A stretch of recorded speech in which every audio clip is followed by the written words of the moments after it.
Hello,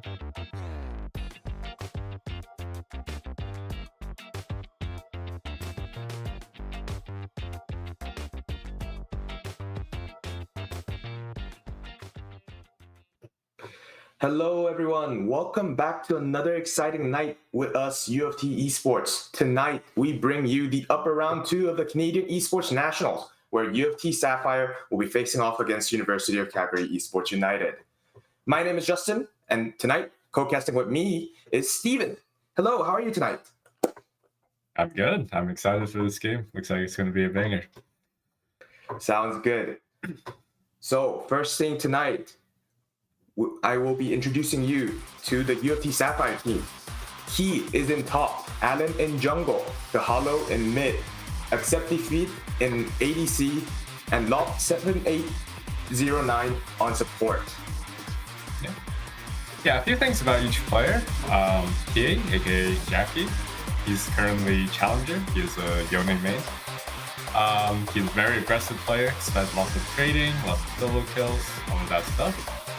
Alan, also previously Challenger, very aggressive jungler, expects a lot of carries like Hecarim, Kiana, Diego, and the Hollow one, which is Grandmaster currently, a Jace main in the mid lane, but he also plays a variety of mages outside of that. And the other mid laner, not playing the first game, is Krista or Jeffrey, also a mage expert. In the bot lane, don't get fooled by the favorite champion. Accept Defeat is Jerry, which is a hyper carry, 80 carry player. So you can expect Kaisa, you can expect Zeri, maybe Ezreal. Also the Ziggs he's picked up recently. And Law, which surprisingly is not actually a support main, originally, which also allows him to bring out a lot of conventional picks, such as the Swain and the Silent support. So you can watch out for those. Very interesting indeed. Now, the roster for Calgary Esports United tonight is I'm Bad, You Are Awful in top, Mitra in jungle, Supreme in mid, Ryan Jigglypuff on ADC, and Carry Hunter on support. Yep, it does look like I'm Bad, You're Awful mostly plays Ambessa. Probably will be aggressive.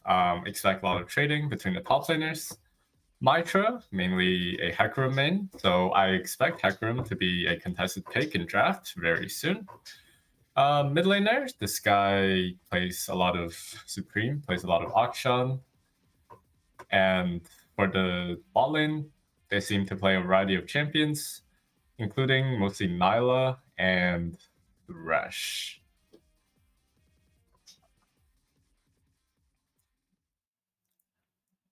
All right.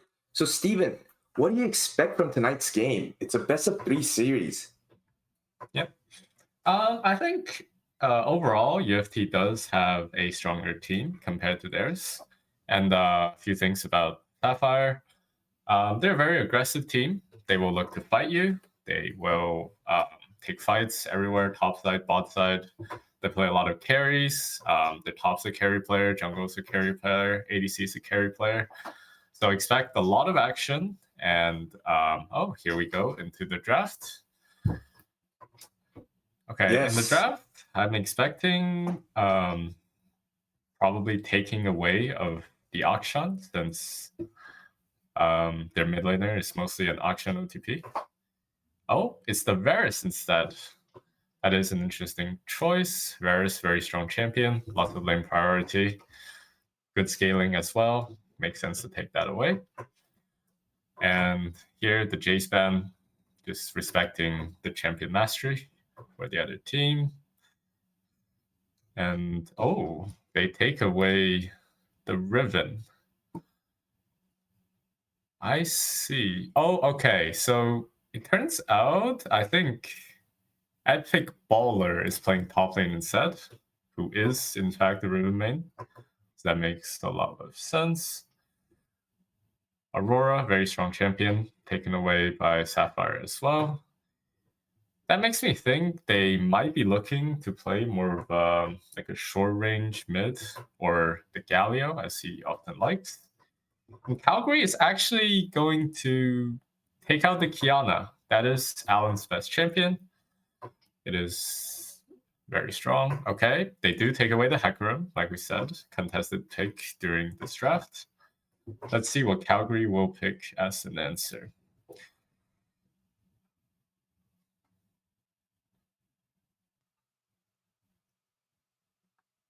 So while we wait, Stephen, what do you think the main key points of tonight's draft would be? Well, I mean, one side, aka Toronto, has already picked Hecarim, and currently Hecarim can only really work with dive. So I'm expecting maybe a Galio in the mid lane, one of his more proficient champions, and then maybe a Jax or Gwen or Aatrox in the top lane, as well as an AD carry such as Kaisa or Zeri that they just want to run at you and kill you. That's what Hecarim does, and that is what Sapphire usually likes to do. And Calgary is going to answer with Udyr, which is an interesting answer because I believe it doesn't have the best matchup into Hecarim, but I assume this is the jungler's comfort pick. But what Udyr and Ezreal pick allows is a very easy Kaisa angle here on blue side, which I'm expecting soon. Yep, there's the Kaisa. And to pair with this, I assume they will blind support, since the Galio blind is a bit countered if they have like an AD mid such as Yone or Corki, which I assume in this case they do. And because they are blue side, it is not going to be easy to remove that as an answer. So let's see what the blind pick here for Toronto will be. Orianna, okay. Yeah, Orianna Hecarim, very strong combo. You put ball on the horse, he ults in, you combo the ult. Armageddon. Not the greatest in Ezreal, but Orianna, very strong champion. Good blind pick. Let's see what they answered Orianna with. Isn't it? Yeah, yep. However, I do think this is not one of the Hollow One's more comfortable champions. Oh, that is a very spicy pick. Interestingly enough, Zoe is the Hollow One's permaban when he plays solo queue. So will be very interesting to see how this matchup turns out. I don't think the matchup is inherently bad for Orianna. And Zoe is not necessarily good into the rest of their champions, since the poke draft is generally weak to dive, which is exactly what Toronto has. Okay, Calgary removes the Yasuo, one of K's other more comfortable champions.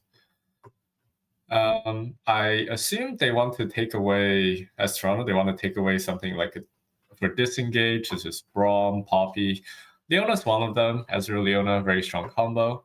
Although I do think they would have had more answers to Leona than Braum, but I suppose we will find out. They might also look to take away Jackie's Tryndamere, but that depends on what their top laner wants to prioritize.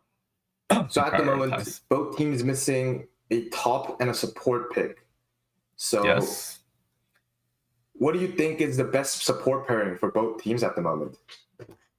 I think for Calgary, they should leave their support pick to later, because I think bot lane matters a lot more than top lane in the context of this game. Since you're playing an Ezreal Zoe poke comp, so the draft naturally gravitates towards top side. So for Calgary, I would blind something like Cassandra or Ornn on 4 here, although I'm not sure whether that's really in their pool. If they want to blind support, I would blind something like Alistar, always really safe. Oh, interesting pick. That might be going... That could go mid or support. Same with the Zoe. So I'm a bit curious to where they put these two champions for Calgary. But it is a very interesting draft strategy to flex pick the Galio. Galio is not a bad pick into dive. Oh, that's A spicy pick. Okay. Yeah, that's also one of his special champions, the Pike. Not going to be the easiest to execute this game, but it does fit what their team comp have. And I expect something like Aatrox here on 5 for Toronto. Or maybe Gwen. Let's see what he will gravitate towards. Oh, he takes away his Ambessa. With Renekton open, that is a very interesting choice. Most people do not want to play this matchup. But Ambessa does also fit the theme of the draft. Right. Considering this is also a fearless draft, the strategy to take away the enemy team's best picks as well is a very valid strategy, isn't it? Yep, a lot of teams does it, like Worlds against T1. Everyone bans carry as champ and then first picks like whatever's left. It is a very good strategy to have. But however, it does run into the Renekton matchup. Very hard matchup to play. Renekton will beat you at all stages of the game, unless he is very behind. And Renekton is actually quite strong into Hecarim, Kai'Sa, and Ambessa. So right. I think Toronto should gravitate more towards playing in the bottom side instead, since I think they will have the skirmishing power over there, and then try to shut down the Renekton with the lead they get from the bottom side. Right. So at the moment, which team do you think has a stronger draft in terms of team combinations? I think strictly from draft, I actually prefer Calgary's draft. There's not a lot of answers to their poke on the side of Toronto. Zoe lands a bubble, someone's gonna die, and no one can really tank the Ezreal Qs, the Zoe Qs, these spells properly. And when they die, they face Udyr, Galio, and Renekton, who are really strong frontlines, and they can easily deny you entry into the backline should you want to dive onto the Ezreal and Zoe to stop their poke barrage. But that being said, it's not. University of Toronto still has a lot of ways to win the game because Ambessa and Hecarim and Pike can engage from very different angles. So if you catch their backline without their frontline in front of them, from a flank, from a side, from a TP, if you explode them, boom, the fight is over because the rest of their team has does not have enough damage to carry the rest of the fight. So I think the main focal point for Toronto is to take smart fights where they can find flanks and look for good angles. But I do think if both teams are set up well, then Calgary would have an advantage in the front to back or like the dragon dances. But yeah, let's see how the game turns out. Right, very interesting comp from both teams. One UofT with the very aggressive picks that we have, trying to show off that how aggressive we are as a team compared to Calgary, which wants to hit back with a bit more of a pokey combination with the strong bruiser tanks in front that can just hold the front line for us. So it'll be a very interesting matchup indeed for tonight. What do you think will happen in the laning phase overall?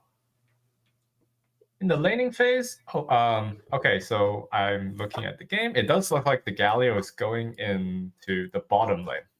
Talking about the bottom lane, I do expect University of Toronto to win out on that front because Galio is not necessarily very good into Pike, and Ezreal loses the DPS war against Kai'Sa since she's very mobile. So I expect bot lane to be winning. Mid lane, Orianna is against Zoe. I think the matchup is even, very much up to how the players play them. For jungle, these two farming junglers, not going to be too much crazy stuff happening, probably. And they will gravitate towards their strong sides and just clear and scale in the game. And top lane, as we already mentioned, Ambessa really, really hard into Renekton, so I don't expect that side to be winning. But if you played well, it doesn't necessarily have to be losing either. So yeah, I think that's the main laning dynamic. And, right. Yeah. Now we are entering the Rift. Both teams spawning in their well now, set up for another exciting match tonight. So as we can see, UofT with the Ambessa, Hecarim, or Orianna the Kaisa and Pike all gathering down. Do you think they might be looking for an invade? Welcome. Yeah, of course. You have a Pike in your team. Rift. He has Halo Blades. You should go for it. So what they're going to do is they're going to walk through lane and then give the 30 ball lane a seconds middle until bush minions ward, spawn. which will help them a lot during laning phase to poke. Oh, or I guess not. But that is the idea. You invade bot side, establish control, and give your ball lane a lead to play. And the hook is landed. That is a flash gone.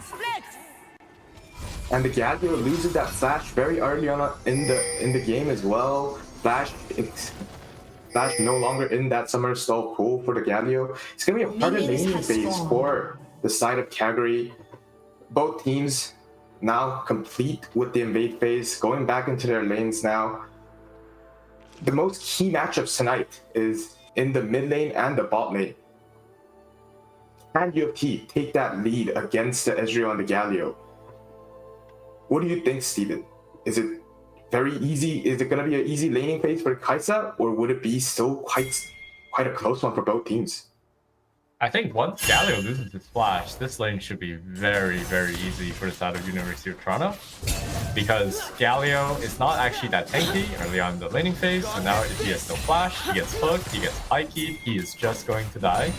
So he has to play very far back, like this, we're seeing on the screen right now, which means University of Toronto can easily establish laning phase and snowball from there.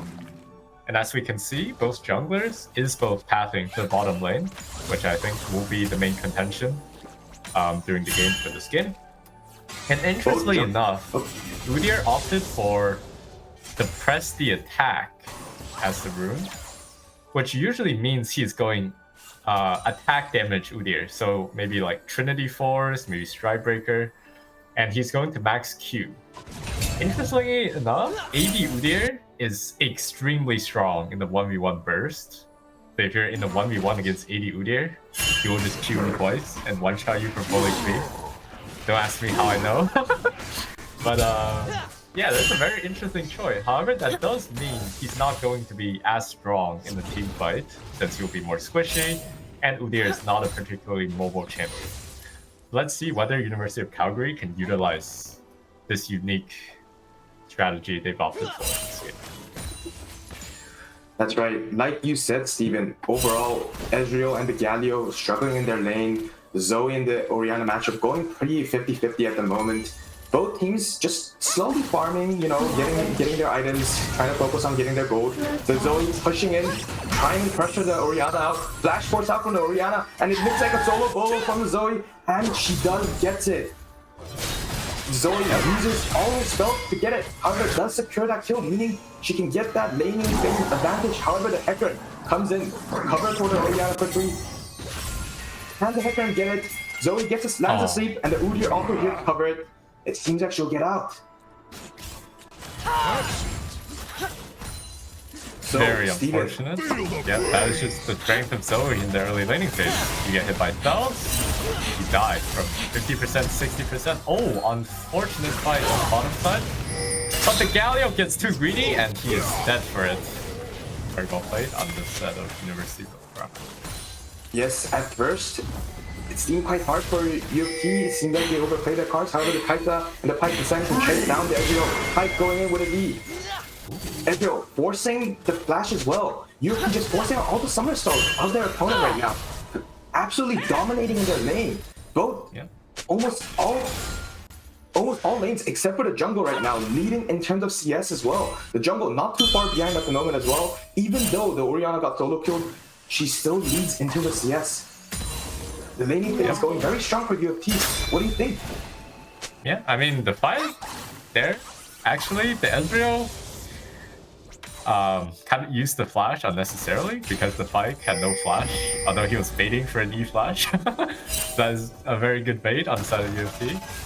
But yeah, I mean, I'm very surprised that top lane is ahead. As I said, this matchup very, very difficult. But I guess Jackie is just outplaying the Renekton in this matchup. Very impressive, honestly, because he is not known for his Ambessa either. He's only picked up the champion very recently. And the mid kill is unfortunate. but I expect the lane to still be fine. As you can see, Orianna has a Ruby Crystal. He's gravitating towards the Rod of Ages. Can easily stop the lane from snowballing out of control. And we can also see from the Udyr's inventory a hardbound axe. So it is indeed AD Udyr. So he's either going Strikebreaker or Trinity Force, I assume. And yeah, let's see what they can do given the situations that they're in. Both top laners at the moment just skirmishing it out, showing off how well they can do their laning phase. The Ambessa goes in for ult trade, trying to take more damage. The Renekton now gets the ulti. The Ambessa running away from the ultimate from the Renekton. It's a very strong ultimate from the Renekton's ult is very strong. In general, Ambessa cannot really match it with her own ultimate, and it seems like she's just gonna get forced out. And they will have to give the dragon as well. That's actually an interesting decision to give the dragon, because I do think they're stronger in the bottom side, although mid is behind, and Orianna is level 6, so I'm surprised at the decision. But I suppose they were a little bit late to the play. Oh! Great flash predict by Pyke. Very well played. Well played from the Pyke, secures that kill for the bot lane for UofT. In the meantime, the Udyr looks to secure the Scuttle Crab in the bot side river. The Pyke continues looking for those picks on the hook. One hook landing on the Ezreal could be detrimental for the Ezreal in terms of laning phase. The Kite is just standing there trying to get a bit more turret platings. Ezreal very unhappy, it seems, that the Kite is taking those turret platings. At the moment, how do you think the game's going, Steven? I think the game is in a pretty good position for the side of University of Toronto, although they did have to give their Jake. But the Kai'Sa Pyke, like I said, strong point in this game, very ahead. Ambessa doing surprisingly well into the Renekton and burned both their ultimates, which I think might be up for Grubs, but if it isn't, that would be a great point to play around for to get them that objective as well. And Jungle a little behind right now, but he has all his camps up, so no need to worry about that. And as you can see, Hecarim is opening towards the rafters, which means he will path towards the top side for the Grubs. Although this play might be a bit early. Let's see how it pans out. Oh, the unfortunate lead from the Galio. Yeah, that's very unfortunate. Just moving around the Renekton with a mobility. However, the Udyr does come onto top of the burst. The Pyke surely dead.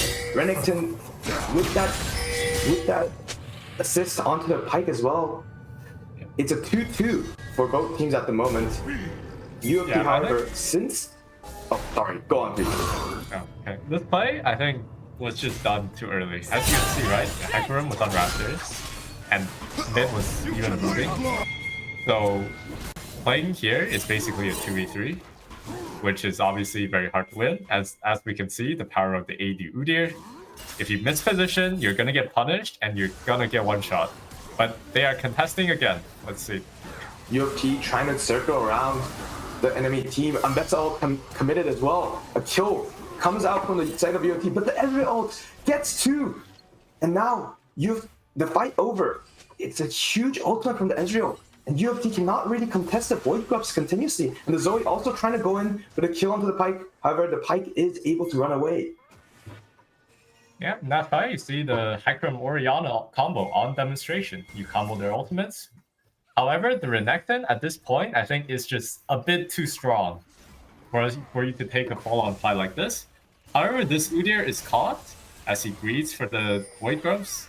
Unfortunate, the kill went to the Pyke, but it's still very good for the side of UofT, as they can deny 3 Grubs now. Yes, well played on the side of UofT, even though they lost that earlier team fight. Quickly turning around and quickly teleporting onto the enemy team to make sure they can get extra advantages on top of them, even though, despite their loss from the earlier team fight. Yep. I mean, I think at this point of the game, UofT's main focus should just be fighting away from this Renekton. Although your best is winning, Renekton at this point of the stage is too strong. He has his ultimate, he has all his rage back. It's going to be very difficult for you to take any fights top lane. Bottom lane, however, you have a very strong Pyke who can control all the vision. The Galio is very behind, very squishy. If you catch him with the Pyke, you can one-shot him. And you have an accelerated Kai'Sa, which is always very strong in the fight. So I think UofT should gravitate towards this next Drake coming in the next minute. Expect the base from their jungle and support very soon, and then set up around mid or bot side and contest of this very important objective in this game. Yes, both teams starting to set up. The Pike you can see on the map, setting up for Vision. Orianna trying to get that mid push prio as well. The Kaita back into lane. And then Betha returning to her lane. However, she is missing that TP, which means she needs to turn around for the Drake fight if she wants to come by and help her team. Yep. And the Renekton we can see is basing at the moment. With the TP disadvantage on the side of UofT, Steven, could it be dangerous for this dragon fight? Oh, as we can see, yeah, that's the vision control from the Pike. They set up around the bot side, and now they get the Drake. But yeah, I do agree with the TP advantage. If they were to utilize it with the Renekton, this fight could be dicey. But I also think on the side of Calgary, it is very hard for them to force onto you without you being able to leave. Because all they have really is a Zoe bubble, Galio's engage, very telegraphed, very avoidable. So I think if they were to commit the Renekton TP, what UofT can do is easily give the dragon and get a lot topside. Oh, and the Zoe trying to go in for a good damage trade. However, the Orianna setting up for the Pike, baiting the Zoe to come in further. The Pike comes in quickly and cleans up the fight. Orianna gets that extra advantage. And the Hecarim now, well fed with 2 extra kills. The Kaisa being chased on by the Galio, however, the Ezreal cannot connect on the Q. And the Kaisa is doing fine in lane. And Galio comes back in. Very well played on Jerry. Good to punish on the fact that Galio had no spell stuff. But yeah, this is, like I said, Kaisa, very good matchup to Ezreal. Hard for him to land skill shots. And you can easily 1v1 or even here like 1v2 them if played properly. And the Pike just pressuring out the Ezreal, just baiting him out. The Ezreal really cannot do much. And then Betsa just scraping more of that turret plating. But the Udyr now setting up for a gank, coming around. Yeah. But the Hecarim also behind the Betsa at the moment. It's going to be a very dicey situation. Renekton ult committed as well. Hecarim ult committed as well. The Renekton falling very low. The Mbessa able to secure it. The Zoe here to help out her jungler. Unfortunately cannot. The Mbessa cleans the fight up very well. Gets 2 more kills. And now she's leading very strong in lane. Yep, very well played on the side of UofT here. Mbessa buffered through Renekton's CC with her ult. And Hecarim landed a 2-man fear. And with the lead that he has, which he already has Eclipse, he has the City Boots. They win this fight, which swings the game very hard since now this Renekton is actually very behind compared to Mbessa. Mbessa is going to base, she's going to have plated steel caps, and this Renekton's life is not going to be that easy. And as I said earlier, the AD Udyr is not really getting enough value for this to be worth it. Because with this build in team fight, he is going to die so easily, and he won't be an effective frontline for his team. So I think, yeah, UofT should be in a commanding position in this game now. Yes, UofT now leading in the kill score 11-4.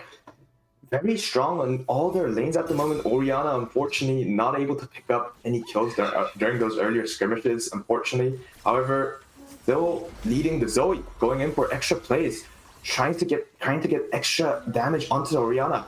The Shockwave connects. The Galio does try to follow with ulti. However, it is too late for the Zoe. The Orianna does get the kill. Oh, sorry. The Hecarim got the kill. And Zoe falls again in mid. Yeah.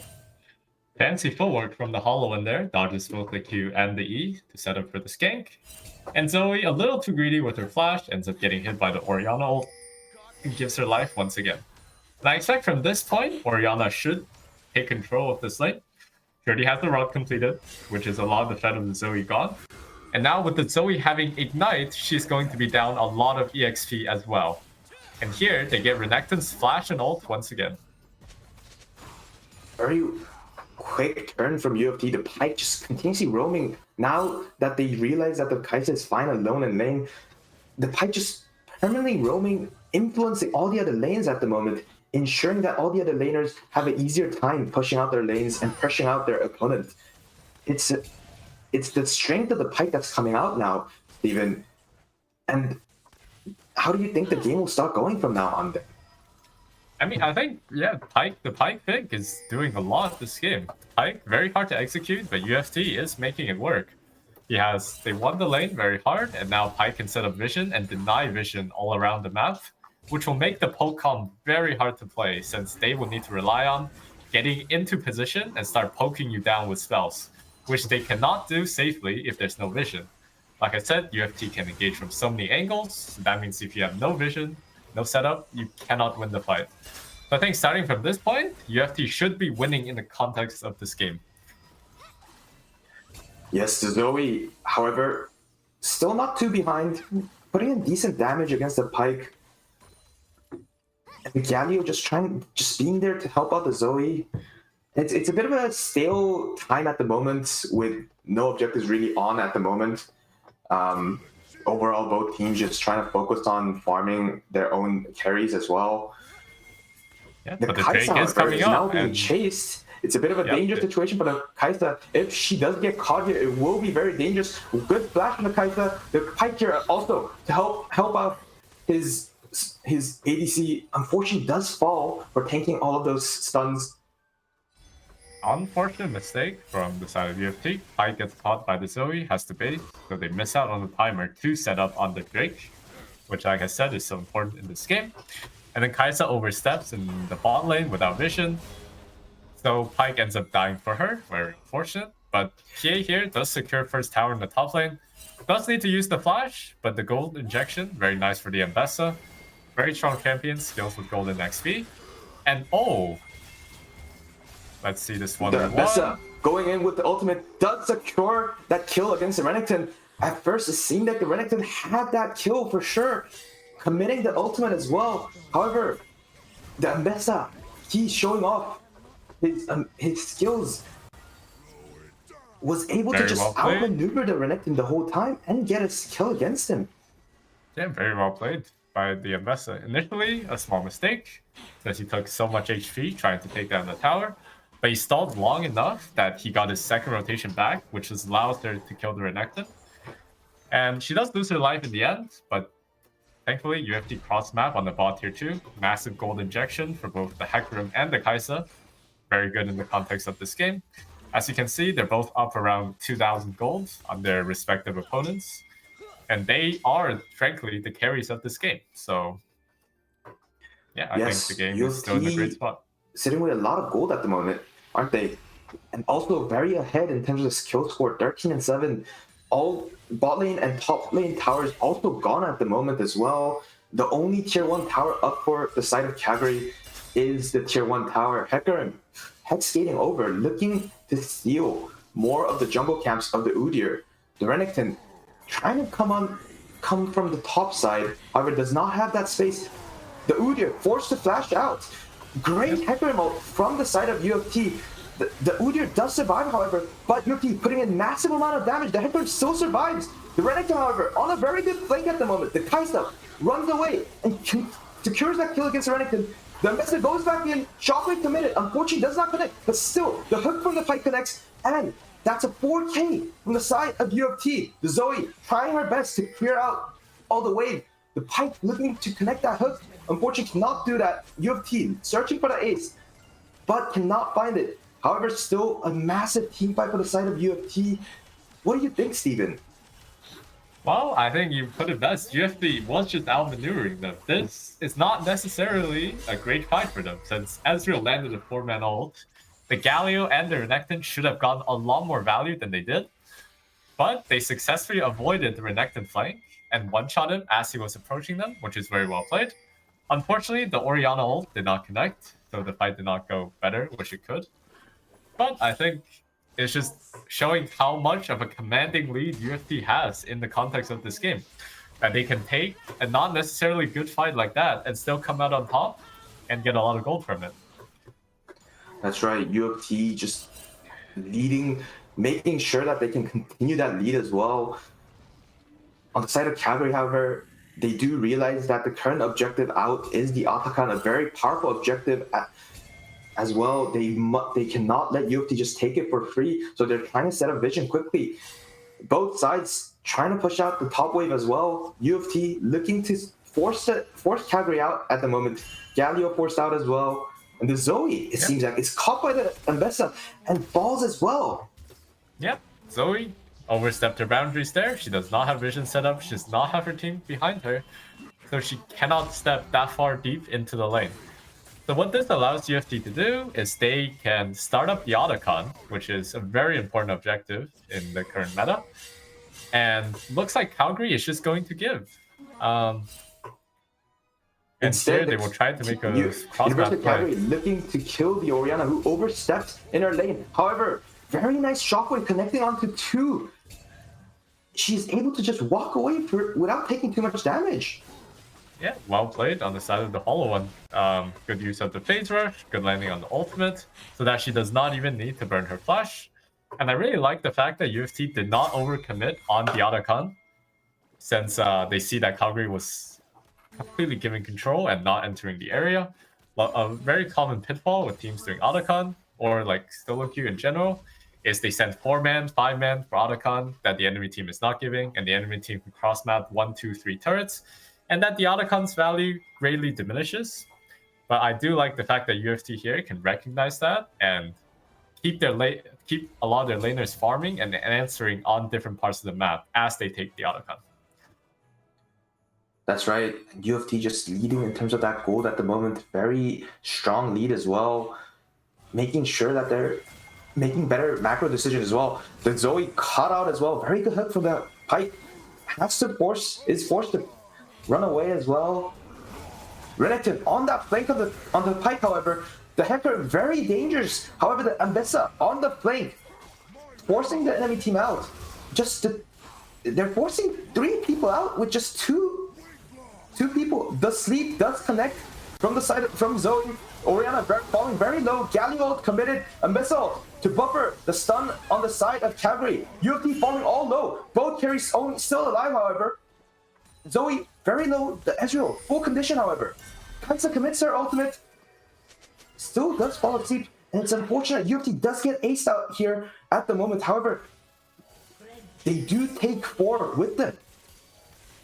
Yeah, that is, simply put, just Calgary utilizing their comp very well. Ike, very, very vulnerable champion. If you overstep like he did, you are going to die. They recognize that and they punish him, and they successfully play with setup from their frontline and their carries.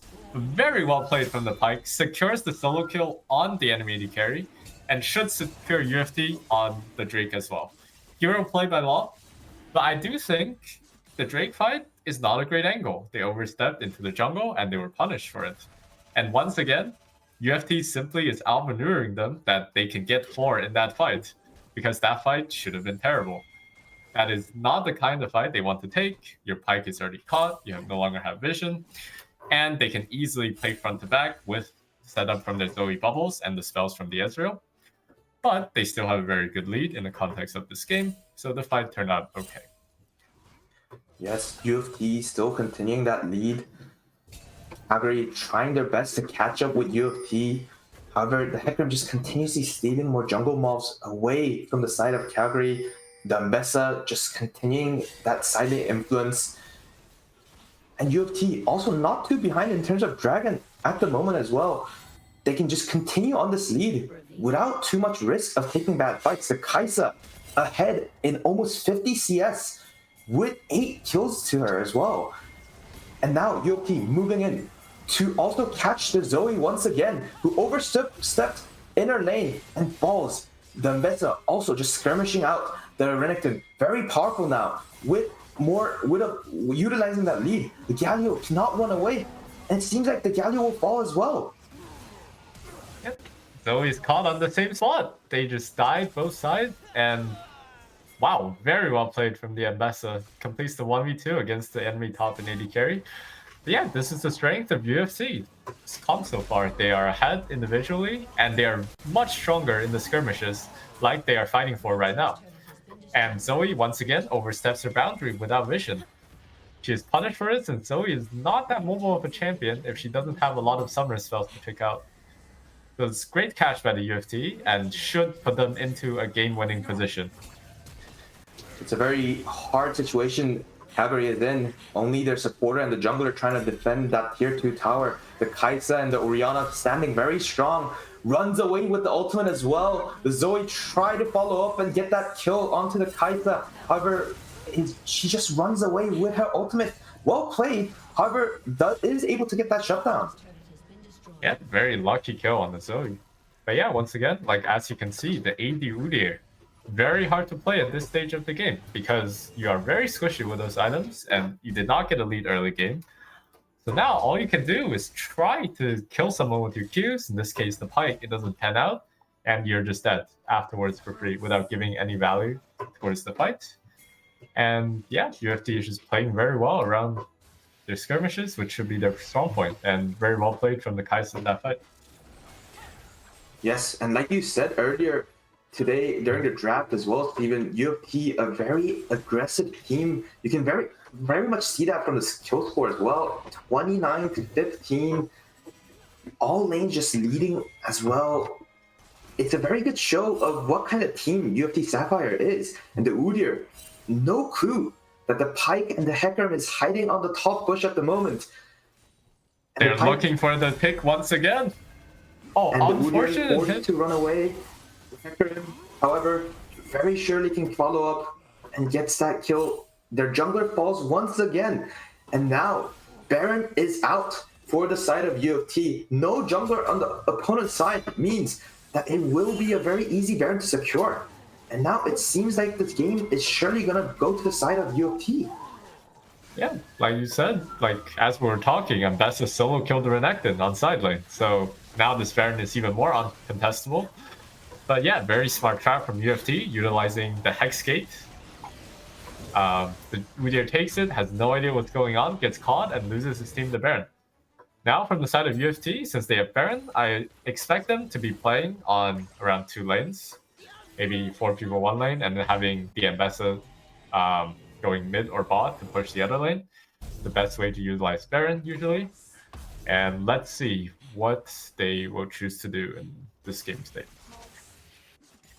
That's right. With the Baron in the hand of UofT now, they can just start running down each lane. The powerful Baron buff on each minion makes them so hard to kill.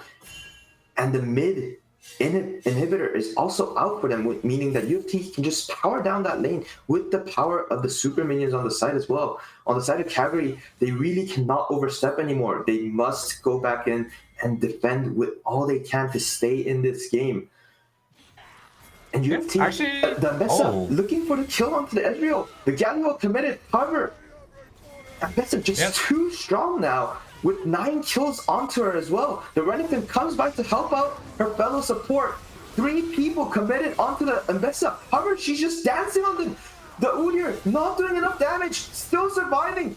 And the Pike is able to join his teammate in time. And the Ambessa gets away alive. And UofT gets a 3K. Wow. That is incredibly played by Kie. He is so strong right now with 4 items, catches the Ezreal, and then punishes them for running into him 1 by 1, which is very easy for the Ambessa to play. And he makes the play to end the game. An amazing solo kill from the Kaisa as well, just there. UofT just showing us how strong they are when it comes to aggressive game plans, even though their opponents, with that strong frontline, like you mentioned earlier, Steven, they were able to just dive through them. Yep, they played pretty well towards their conditions, and they are rewarded with a win. Very well played from UofT from game 1.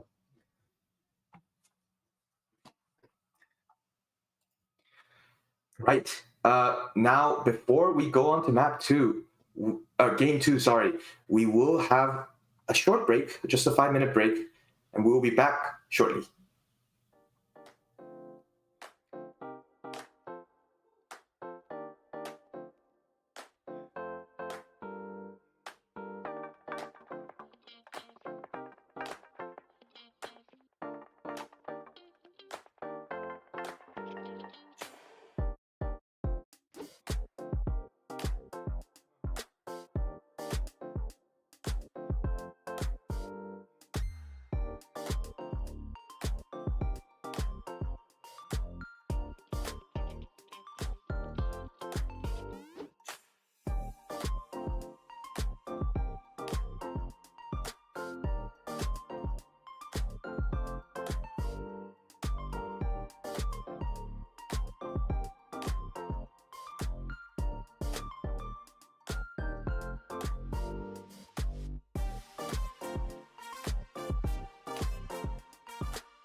Welcome back, everybody. Now joining us is the UofT Sapphire manager, Nicole. Welcome. Hey, how's it going? Yeah. Oh, hello. Yeah, I just had a question I wanted to ask you. As for all students here, the timing of this tournament is very close to the exam season. So, how is you and the team's exam prep going, to your knowledge? Yeah, actually, a lot of our team members are like upper year students, and like they're in engineering and everything. So a lot of pressure going on. We hope that a lot of that is going to be relieved by the time CLOL season rolls around. So that's going to be in January. So look out for that. Going to be a lot less stressful, hopefully, on our team while they focus on their studies. But speaking of focus, to help you focus on what's important, BMO has checking and savings accounts, credit cards, and borrowing options specifically designed for students. Open a BMO student account and get up to $950 in value, including $175 cash with BMO's current student offers. Visit bmo.com/students for details. Speaking of BMO, BMO Next Level is a first of its kind program dedicated to helping gamers level up in game and IRL. Run by Sean Frame, BMO's gaming relations specialist, Sean brings a commitment to helping viewers achieve their financial goals and has a passion for gaming as an active member of the gaming community. Follow their channels at BMO Next Level. So there are a couple subs from both teams. UofT is bringing in Krysa in mid. And for the Calgary side, we have Supreme coming in as their mid laner as well. And for this next game, Calgary will be choosing blue side. So Steven, what do you think? I mean, I definitely expect some different draft dynamics. So, as you can see, as Supreme is coming in, he is the auction player. So I would expect probably an auction ban on the side of University of Toronto instead of Riven. And now that they are on blue side, Hecarim becomes more of a point. Oh, actually, sorry, Hecarim is already out because of Fearless. So yeah, and with Krista coming in, I think we can expect more of an emphasis around mages, although they still played a mage last game. So expect like a Talia, a Syndra, maybe an Ari, depending, or like a Ryze, depending on what kind of draft University of Toronto decides to opt towards. And yeah, I think that's how I expect the draft will shift for this game. All right, and now we are entering the draft phase. What do you expect for the first fans from the side of UofT? I think, like I said, Aksha, that's probably their first ban, and then Varus again, as that looks like their AD carries most comfort ban. And the third ban is, up in the air. They could ban the Aurora again. They can maybe look for something else, depending on what kind of draft they want towards. If they're going dive again, they could ban something like the Nyla, for example, very strong to dive. Or maybe if they want to play more front to back, they could look to ban something that shuts that down more, such as like an Ash. So yeah, I think it all just depends on their draft strategy going into this game. And the first ban does come out. It will be the Jace ban from the side of Calgary. Steven, do you think UofT will try to make another comp that feels similar to the previous game? I think so. I think that is by far the most comfortable comp, and they should absolutely gravitate towards it. However, the Jace ban is really interesting since the Hollow One is not playing in this game, and to my knowledge, no one else on Sapphire is playing Jace.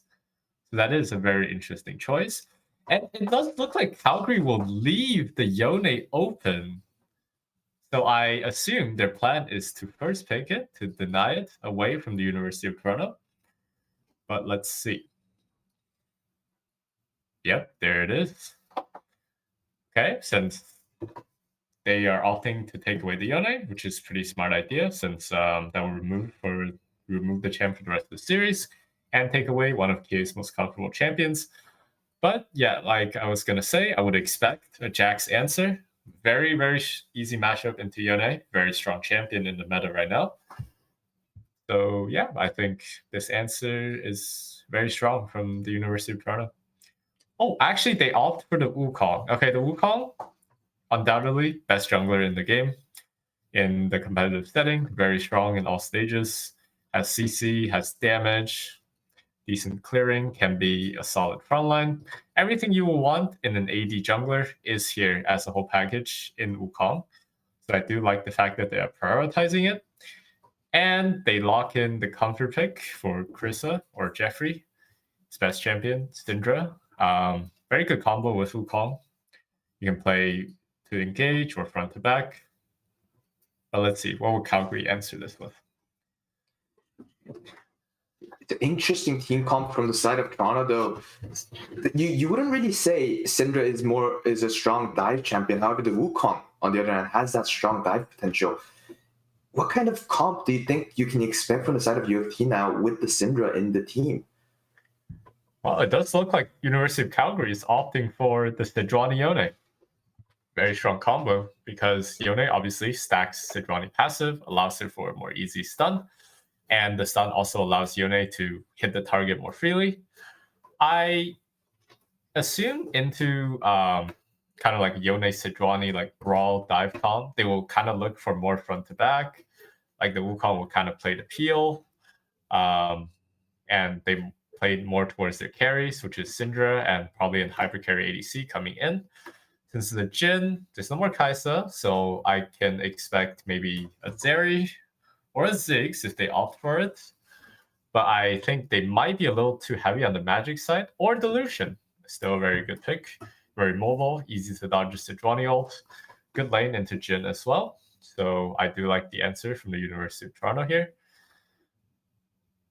And again, Leona ban removes a very strong combo in the bot lane with Jhin. It also opens them up to more maybe like a Braum. Actually, not Braum, maybe like an easier Nami angle since it is solution. But let's see what University of Calgary opts into removing. And is the Melio, another very strong combo with the Lucian. The W will continuously refresh Lucian's passive extra damage. And yeah, University of Toronto removes the Aurora once again. I think for top lane this time, since I'm assuming it is for on bad your alpha. And yeah, let's see whether Calgary removes the Nami as well. Yes, and UofT still empty in their support and top laner choices. What top laner would be the first choice? Like you mentioned, you did mention Jax earlier. What other choices could UofT have? Well, I know Kie plays a lot of Aatrox. I'm sure he's very adept in the matchup. I think that could be a good pick as well. Something else he plays is the Guan, although I do think that is a bit worse into the Yone and the Sidrani. So I'm expecting a Jax, but I wouldn't be surprised if they go Aatrox. And let's see what okay, they choose the Nautilus for support. So I guess they will opt towards more of a dive-centric comp. They will not go the Nami. Problem with the Nami pick is it'll be very hard to contest vision as Wukong and Nami, since none of you can really be that tanky. And Nautilus kind of alleviates that problem. However, I am curious to see whether Calgary will punish this in some way. They opt for the Soraka, which is a very interesting choice because that is historically not very good into Nautilus. You're very vulnerable. You can easily get hooked and get bursted down. But yeah, they will have a very strong scaling identity. Soraka can obviously support the Yone, the Sidrani with a lot of heals, a lot of utility. And let's see what would Calgary pick to fix whatever they have in this team comp. And they Could it be opt that for they're the sending Kennen. the Yone to mid instead and sending the Kennen to top? Yeah, I assume so. I do not think Kennen could lane into Syndra if they do opt into putting him mid.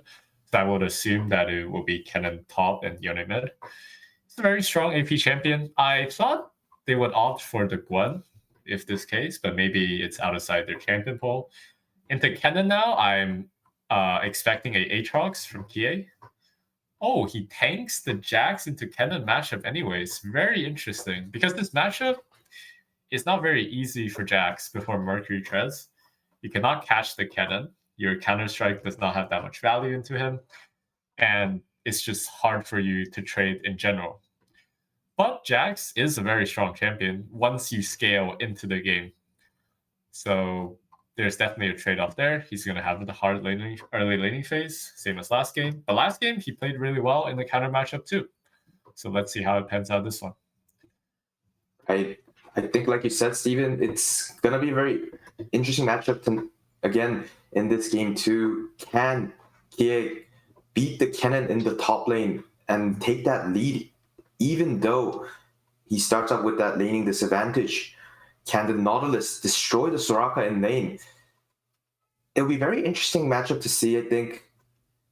And overall, what do you think the main game plan for UofT will be with this comp? I think for UofT this game, their main strong point should be around their mid and jungle. Yone is very, very weak in the early stages of the game before he gets to play the Ruined King. And Wukong and Syndra, they become quite powerful at level 6. So play around that, play around early skirmishes with your mid jungle, with your Nautilus, and try to snowball the lead that way. Because once Yone scales to play the Ruined King, he's going to be very aggressive on side, and then his team fighting with Sidrani is going to be hard to beat. But if you play around the Wukong and Syndra well enough to deny him gold and XP before that, then the game should become very easy. And with a accelerated Wukong and Syndra, the Calgary comp really is very fragile. You can very easily engage on them, pop the Wukong ult, pop the Syndra QE, and they will all die very easily from behind. So I think that is how UofT should approach this game. But yeah, let's see how they execute. Right, it's going to be a very interesting matchup overall. Which team do you think is going to scale faster compared to the other? I think in the context of this game, Calgary will have a very, very strong mid game. They have the Sidrani, they have the Cannon, they have the Jin, they have the Yone, all very, very strong in the middle stage of the game. But I think UofT does have the lead in the early lane, since Syndra should have Prio, Lucian Nautilus should be winning into Jin Soraka. And but I do think if it reaches the later stages of the game, then Syndra and Jazz can really take over. Since Calgary, they really don't have an answer for the Jax. If the Jax is 4 items with Merc Shreds as a MMR, they cannot stop him from just jumping into their team and just killing them. Same with the Syndra. Once she gets 3 items, she gets the death cap, she gets her passive fully stacked. No one on the side of Calgary can tank a full combo from the Syndra, especially their Yone or the Cannon, which is a lot of their damage this game. So I do think there's an interesting dynamic. I think Calgary does have a very strong mid game, but their early and late game is not winning against UofT. So let's see whether they can play towards that win condition and really play the game during the middle stage. Right. And UofT, like in the earlier game, showed off how better they are in terms of that mechanical skill. Not just that, also in terms of macro as well. It's going to be very interesting to see how these micro heavy champions as well, how well they can just outmaneuver their opponents again in this game too. Also, not to mention the Jax, the very champion that was a main champion for the esports player of the game this year. I don't know if you saw. So considering that, the very high team fight potential on the side of Jax is going to be a very interesting thing to watch tonight. Would it be, Steven? Yeah, and it's not just the team fight potential either. Once Jax reaches 2 items, neither Yone or Cannon is an effective answer to him on side lane. Yone, for obvious reasons, very difficult for him to play into Jax's Counter-Strike. And as Jax has more items, it only gets worse for him. And for Cannon, as later goes on, once Jax gets the Merc Shreds, gets the Trinity Force, gets the Sundered Sky, it's very hard for him to damage and move the Jax to stop him from pushing a side wave as well. So I think Jax, both in a team fight and on the side lane, is very strong in this game, but he does have to survive the early laning phase to make that happen. Right, so it'll be very key to watch. Can Cannon topple the Jax in that early game, or can Jax just persevere through those perils and survive and make it through to the late game without giving them too much of a lead? The other question is, how will the Soraka fare in that bottom lane matchup? What do you think, Steven? I think the Soraka, if played very well, could help Jin win this lane. But I do think they are very, very vulnerable to the Lucian and Nautilus once they hit level 3. Because neither of them can tank the hook safely. Either of them gets hooked, they take a very bad trade with Ignite. And because it's Lucian, they might just die from the first rotation. And Nautilus' CC also gives Lucian extra damage on his passive. He has a lot of those. So I think the Jin Soraka has to be very, very careful in the lane. And the Soraka also, it's very hard to play in the team fight of this game because of how much threat there is on the side of University of Toronto. So it's really up to the Soraka to play well throughout the game to make sure that her pick has value. Right. So overall, very interesting pick on the Soraka. Not really a traditional match pick that you really see often. Not that much in solo rank as well, right? Yeah, I do not think Soraka is in the best of states, although I do think that she could have a lot of value. It is, me personally, would I pick Soraka in this game? Probably not. It's actually not as an answer to Nautilus, but maybe this guy has some trick up his sleeve. I guess we will find out. But like, if he can ensure he consistently plays well in the lane and in the team fights later, Soraka can be, well, Soraka. You know, like she heals you for 300 HP per W. She gives you the ultimate, which is AoE heal. The silence, very, very annoying for the Wukong and Jax, should they want to go in. So yeah, it's just up to the player as we head into the game. Now, welcome back to the Rift, everyone. UofT moving on to the red side this time for this game. Calgary starting off on the blue side. Both teams walking out. And Oh, UofT does looks like does they look are going to like head in for the invade. does look like they are opting to invade through the mid lane this time, as so does Calgary, as they are trying to replicate what UofT had done in the last game. But the problem with Calgary doing this is I do not think they are very strong in the level 1, as both teams find out that everyone is here. So I assume they will handshake and walk away, and probably leave a ward in their jungle as they exit. Yes, and there it is. And that's a peaceful level 1. Nothing will happen. Yes, unlike game 1 where we saw some quick action from the side of UofT, Calgary not really expecting it that time as well. Just got caught napping, right? But this time they were well prepared, set up in their jungle bush quickly, and both sides just agreeing that there's no need for this early team fight, right? So now we will just peacefully enter into that laning phase this time. Surprising Now- overstay from the side of Calgary there. They could have left the play way earlier, but I assume they were expecting UofT to actually try to cross map, which is pretty hard in the context of this game. Also, wouldn't be very good for them since they have to protect the Jax in the matchup anyway. How this affects the game is that since the cannon is late to lane, the Jax can actually get pushed for a bit of this lane, as we can see. And he gets XP and gold for the first 3 melee minions, which makes his lane a little better, which is very good in the context of this game. And as we can see in the bot lane, UofT has secured priority, and the Jhin Soraka cannot walk up as Nala is about to hit level 2. The Soraka cooked, Ignite coming in as well. The flash just quickly committed from the side of Calgary. Unfortunate, but however necessary to not give that early advantage, and the top skirmish happening as well. The counter-strike hitting. However, unfortunately, like you mentioned, Steven, that laning disadvantage, the Jax putting in good damage, however, is still losing in that damage trade. Yeah, the lanes are going how they should, right? That's Soraka into Nolus. You have to be so scared. And if you get hit by the hook, the Lucian's following up, and you are just going to lose your flash. And if you don't have flash, you're going to die. But let's see, the Sejuani is trying to break this lane for the side of Calgary right now. The Sejuani coming in for that early gank. The Jhin misses his W. And now, UofT successfully able to just dodge that gank attempt. And the Wukong now, here, UofT pushing in, knowing that the Sejuani cannot really help. The hook connects, and the Jhin is also forced to use his flash. However, the Nautilus caught in the tower range, unfortunately, by that Jhin W, does fall. First kill goes to the side of Calgary.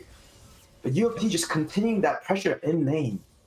Yeah, unfortunate overplay from the side of UofT. But yeah, they are playing really well in this bottom lane. The Sejuani tries to help the lane, but the problem is they have a Jhin, they have a Sejuani, and a Soraka.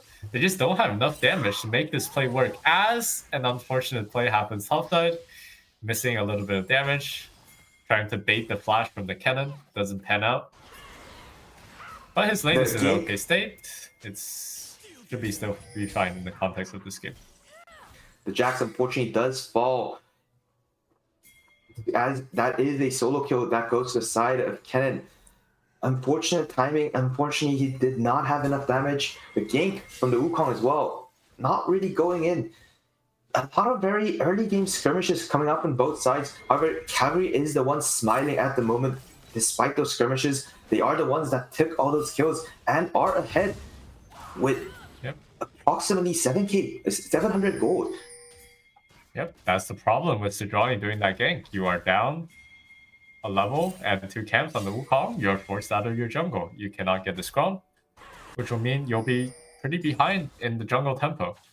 Honestly, in the play earlier, I think what the Wukong should have done is probably just complete his full clear rather than help with the play. Hence, the play is very hard for them to force, and the original play from University of Calgary is already over. So if he had completed his full clear back then, he will be even more ahead, and he can force the Sejuani out of even more of her camps.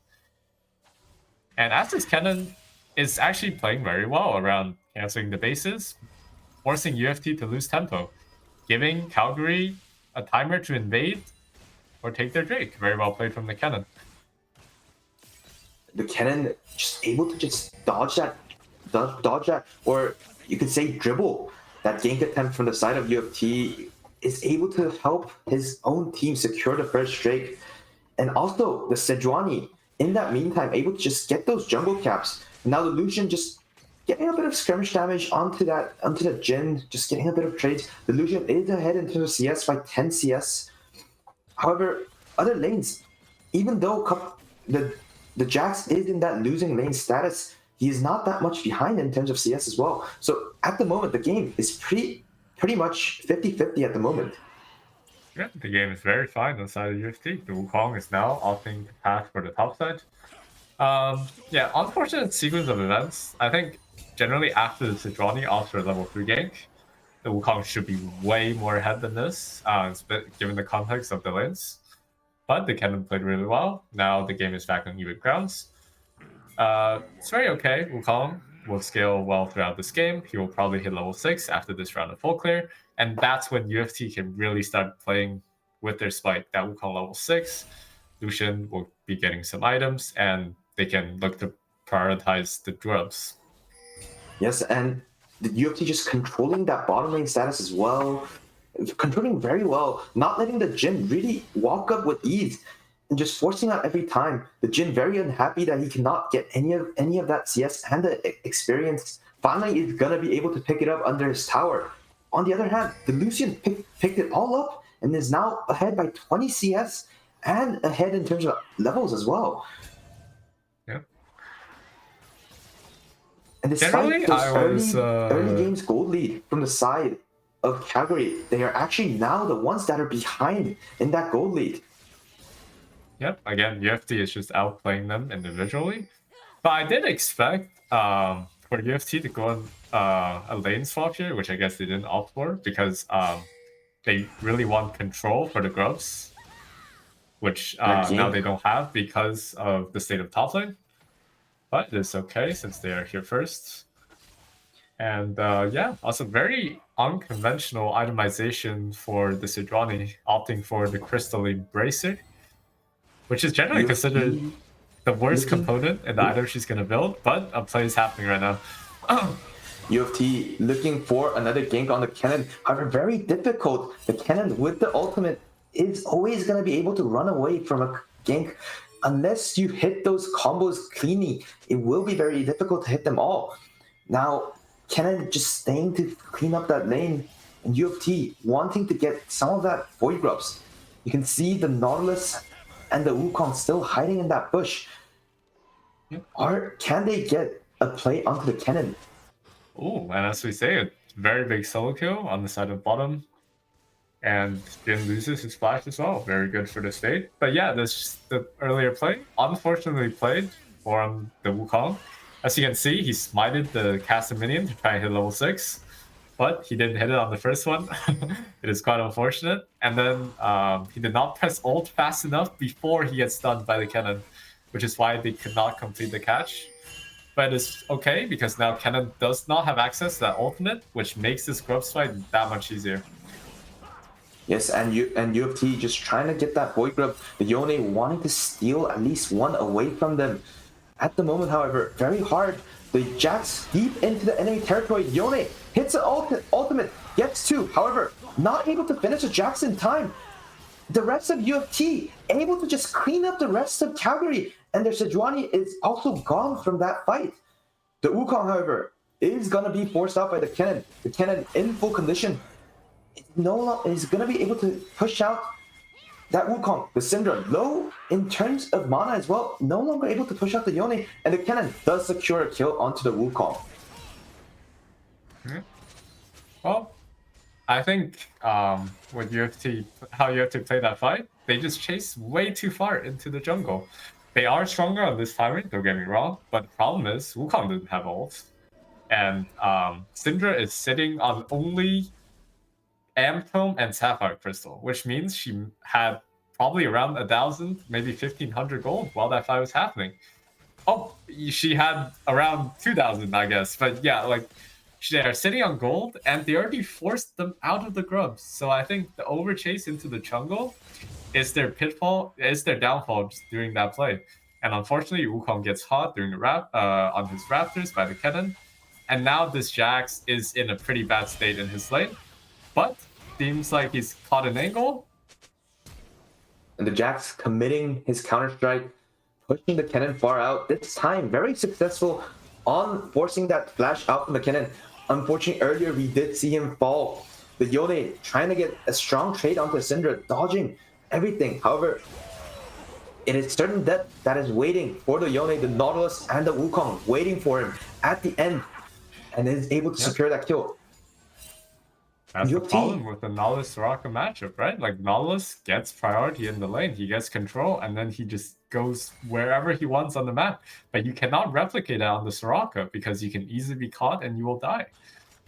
That is just the dynamic of bot lane. And now after the solo kill that Lucian got on the Jhin, they're in an even stronger spot in this lane. And the Lucian now with his Nautilus back, he's gonna just hard push out the Soraka, and it's a double kill for the Lucian. Now UofT just can continue on this growth spurt for the Lucian. They'll also take the Drake away from the side of Calgary. A massive advantage for the side of UofT. Incredibly played by Lucian. He dodged every spell that he could. He punished the Soraka for overstepping, who unfortunately did not press heal. But I do not think that makes a difference in this play. And now the bot lane, frankly, is over for the side of Calgary. They will not be able to survive this lane. That's right. The Lucian now ahead with 30 CS, 0 deaths as well, with 3 kills on him.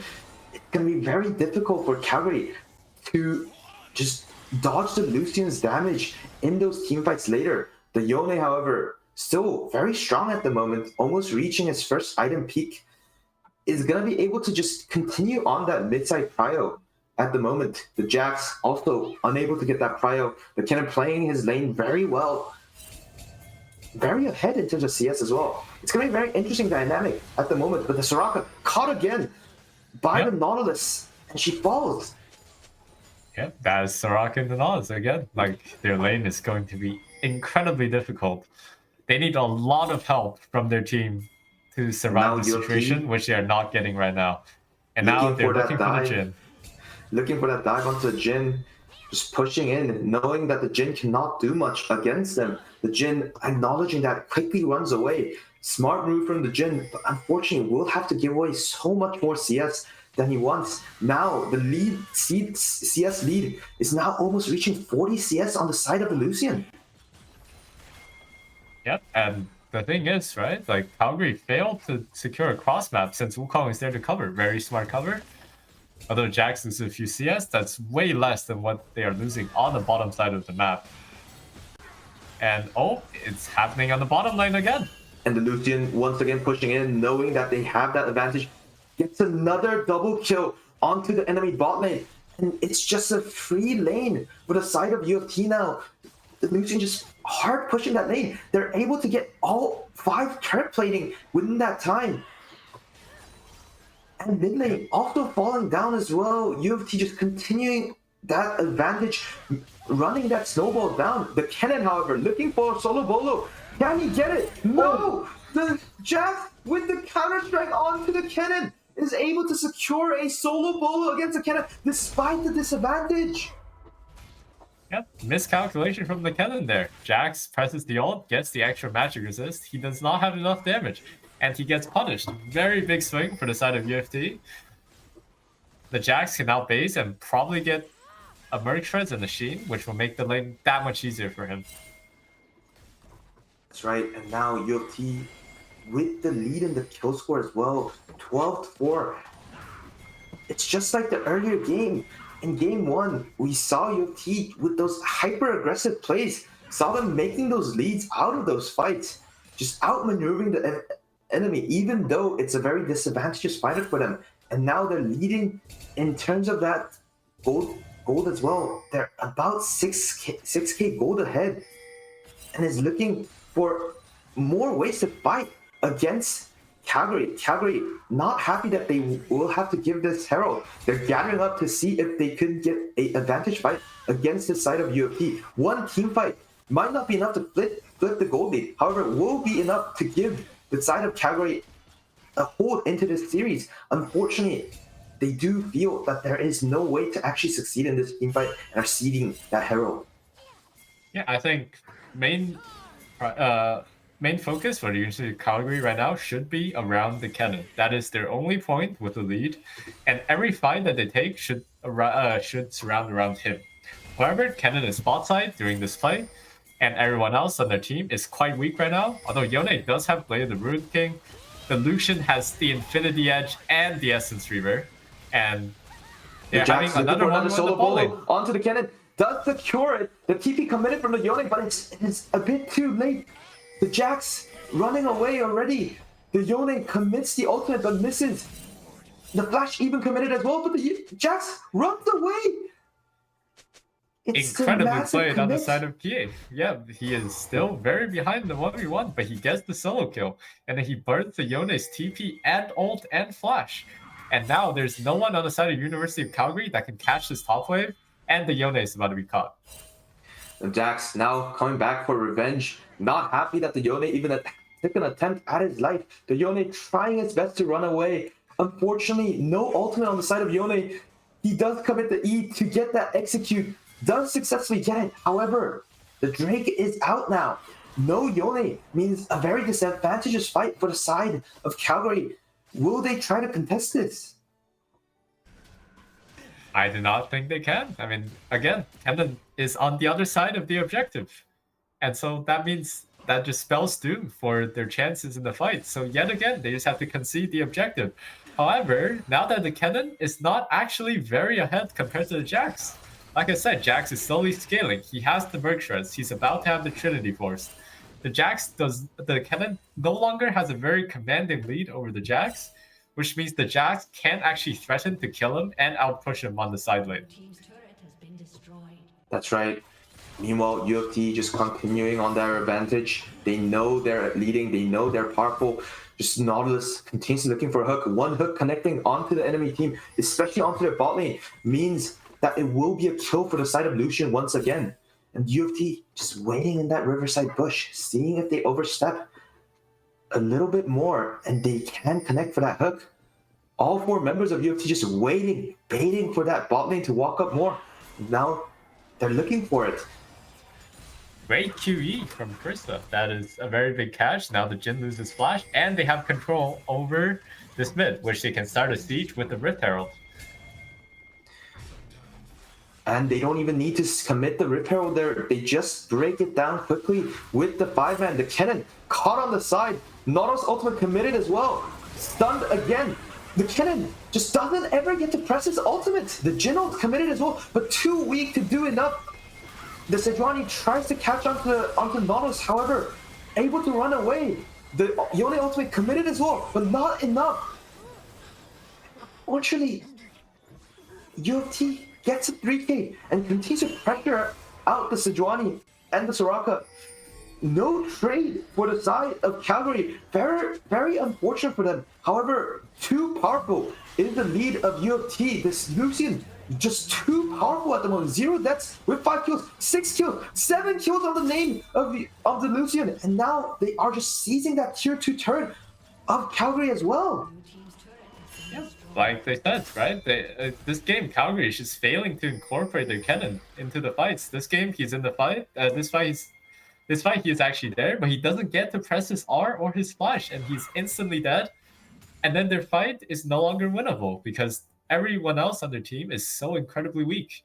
This Wukong has probably stayed on the map for around 10 minutes now. He has like 4,000 gold in his bank. After he bases, I think this game will be completely over for the side of University of Calgary. The Cannon does go in to secure a kill, claiming that bounty gold from Wukong. However, a bit too late at the moment as UofT leading with over 10k gold now. By the time you reach that 10k threshold, you know that you are leading very powerfully. You know that you are in the advantage despite anything else, regardless of the matchup now. What do you think the game is going? what direction do you think the game is going now? I think UofT should play for this Otacon, which is already up now once the Wukong is up. And then if they contest, try to turn. And then if they don't, take the free Otacon and just snowball towards every single objective for the rest of the game. They're in such a commanding position that they should just end this game in around 10 minutes. Yes, and the Jax, like you mentioned during the ban phase, now extremely ahead. It's just running down the solo rate. However, yeah, caught on the side this time. The Counter-Strike will not be enough to save him. All members of the side of Calgary collapsing onto the Jax. And unfortunately, the Jax does fall. However, UofT just cross-mapping, understanding that none of those members of Calgary can come and contest the Otacon. Just takes the Otacon for free.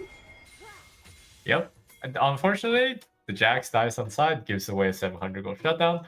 But I think in the context of this game, that is far than enough from what the Calgary needs to have a chance. What they need is maybe a miracle combo. They get a Sejuani ult on the Lucian, and then a 5-man cannon ult, and then a really good Yone ult after, and they can maybe win the fight. But let's see. They could get this objective bounty on the bottom tier 1, which is a good influx of gold.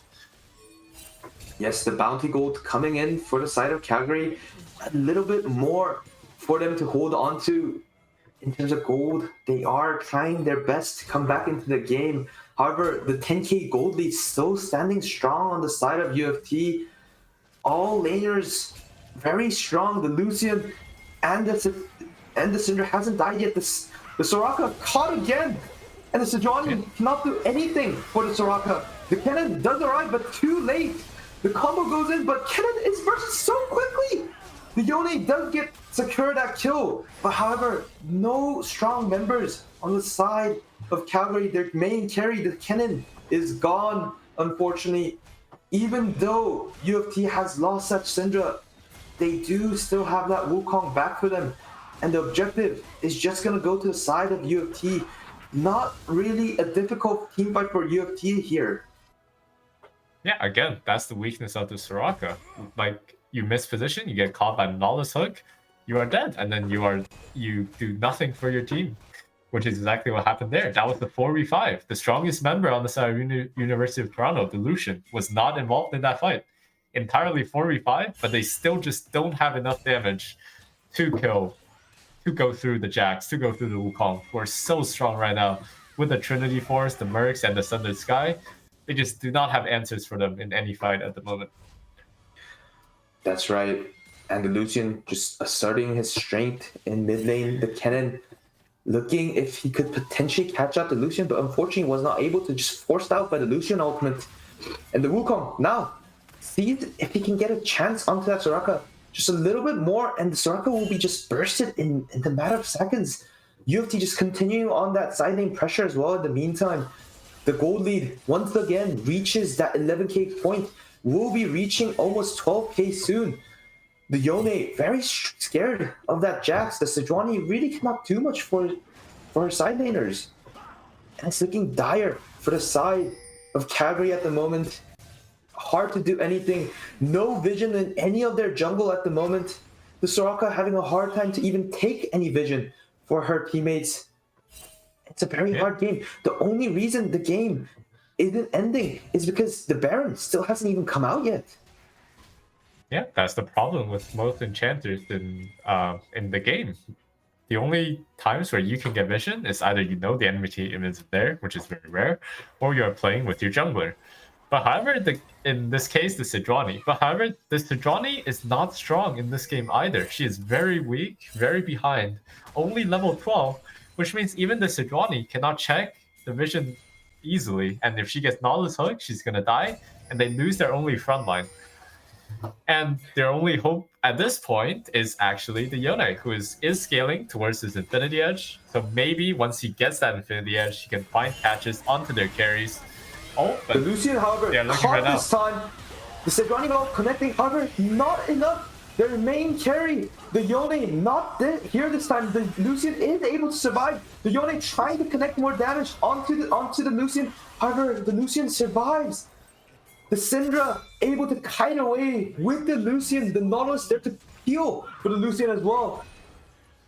And it's a team ace for the side of UofT. The Jacks will get executed by the tower, but it does not matter. UofT is still 4 members strong, is looking to end the game in a very convincing fashion. Yeah, like that's a very good catch on the Lucian, but unfortunately, they just don't have enough damage. They are 2 behind the context of this game, and well played to UofT for correctly executing their team call and closing out the game. Now the cannon back out, looking to see if they can stop it, but unfortunately they cannot, and the Nexus does break. Congratulations to UofT. They will take this map again and will win this best of 3 series in the CEN.